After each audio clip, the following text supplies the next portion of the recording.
जय श्री श्याम, जय बागेश्वर धाम। बालाजी महाराज की कृपा हम सब पर बनी रहे। दोस्तों, शास्त्रों में पलाश के पेड़ को बहुत ही शुभ और पवित्र माना गया है। कहते हैं इस पेड़ में ब्रह्मा, विष्णु और महेश का वास होता है और इसके साथ ही पलाश के फूल के बहुत सारे उपाय भी बताए गए हैं।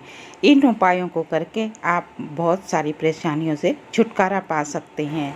और ऐसे में यदि आप धन संबंधी परेशानियों का सामना कर रहे हैं तो पलाश के फूल के कुछ उपाय करके आप इन सभी प्रकार की समस्याओं से छुटकारा पा सकते हैं। और शास्त्रों के अनुसार पेड़ पौधों में देवी देवताओं का वास होता है, तो शास्त्रों में पेड़ पौधों को बहुत ही पूजनीय और पवित्र माना गया है। तो ऐसे में यदि आप शास्त्रों में बताए अनुसार इन पेड़ पौधों को अपने घर में लगा लेते हैं तो आपके घर में सुख समृद्धि आएगी और आपके घर में सकारात्मक ऊर्जा का वास होगा। और वास्तु शास्त्र में पलाश के पेड़ को बहुत ही शुभ और पवित्र माना गया है। कहते हैं इसमें त्रिदेव का वास होता है और इसीलिए पलाश के फूल के उपाय बहुत ही चमत्कारिक रूप से अपना काम करते हैं और शीघ्र ही अपना प्रभाव दिखाते हैं। इसके साथ ही पलाश के पेड़ को घर में लगाने से माता लक्ष्मी की विशेष कृपा बरसती है और घर में कभी भी धन की कमी नहीं होती। तो आज मैं आपको इस वीडियो के माध्यम से पलाश के पेड़ के साथ साथ इसके फूल के भी कुछ उपाय बताऊंगी जो बहुत ही चमत्कारिक रूप से अपना काम करते हैं, बहुत ही चमत्कारिक रूप से असर दिखाते हैं। तो ज्योतिष शास्त्रों के अनुसार तिजोरी में यदि पलाश के फूल रख लिए जाएं तो यह बहुत ही शुभ फलदायी होते हैं। लेकिन ये फूल कैसे रखने हैं आज मैं आपको बताऊंगी। अगर आप चाहते हैं कि आपकी तिजोरी कभी भी धन से खाली ना हो, हमेशा उसमें धन बना रहे, तो इसके लिए आपने एक लाल कपड़ा लेना है और उसमें कुछ पलाश के फूल रख लेने हैं और शुक्रवार के दिन इस पोटली को माता लक्ष्मी के चरणों में अर्पित करके इसकी विधि विधान से पूजा करें। और पूजा करने के बाद इस पोटली को आप अपनी तिजोरी में रख दें। लेकिन आपको ये ध्यान रखना है कि समय समय पर आप इनको बदलते रहें, तो आप देखेंगे कुछ ही समय में आपको असर साफ नज़र आएगा। आपके घर में जो आर्थिक तंगी के हालात बने हुए हैं वो धीरे धीरे ख़त्म होने लगेंगे और आपके घर में बरकत भी होने लगेगी। और अब बात कर लेते हैं उन व्यक्तियों की जो व्यक्ति शनि की 7.5, शनि की ढैया और शनि के महादशा के अशुभ प्रभावों से गुजर रहे हैं।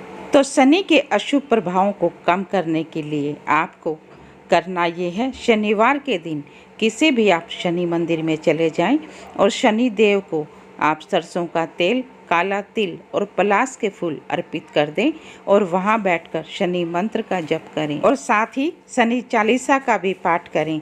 तो ऐसा करने से आपको शनि के अशुभ प्रभाव से मुक्ति मिलेगी और शनि दोष से भी छुटकारा मिलेगा और शनि के अशुभ प्रभाव भी कम होने लगेंगे।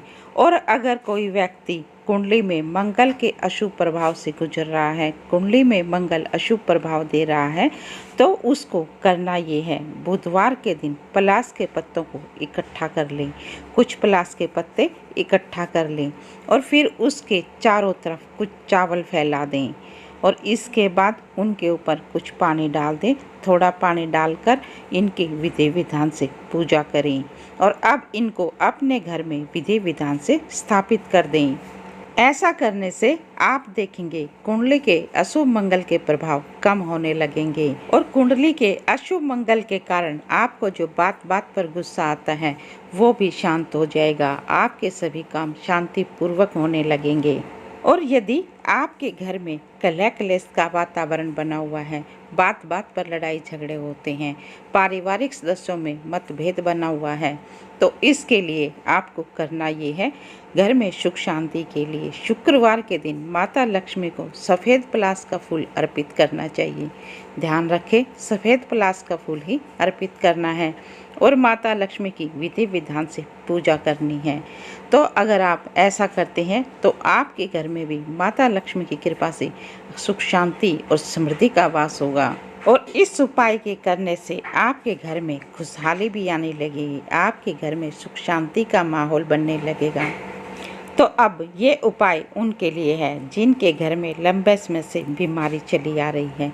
घर का कोई ना कोई सदस्य हमेशा बीमार बना रहता है, तो उनको इसके लिए करना ये है, रविवार के दिन पलास के पेड़ की जड़ को सूती धागे की मदद से लपेटकर अपने दाहिने हाथ पर बांध लें। एक बार फिर से बता देती हूँ, सूती धागे में पलास की पेड़ की जड़ को बांध लें और फिर उसको लपेटने के बाद अपने दाहिने हाथ की भुजा पर बांध लें।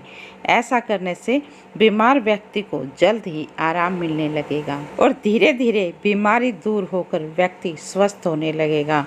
तो ये थे पलास के पेड़ और उसकी जड़ के कुछ चमत्कारी उपाय। इन उपायों को करके आप भी अपने जीवन में लाभ प्राप्त कर सकते हैं।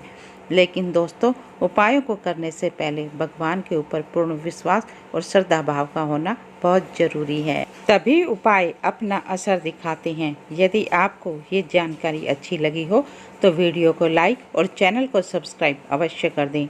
यदि आपके जीवन में भी कोई परेशानी समस्या बनी हुई है तो कमेंट बॉक्स में अपना नाम, अपनी डेट ऑफ बर्थ और अपनी परेशानी लिख दें। हम आपकी परेशानी के अनुसार कोई उपाय बताने की अवश्य कोशिश करेंगे। तो मिलते हैं अगले वीडियो में एक नई जानकारी के साथ।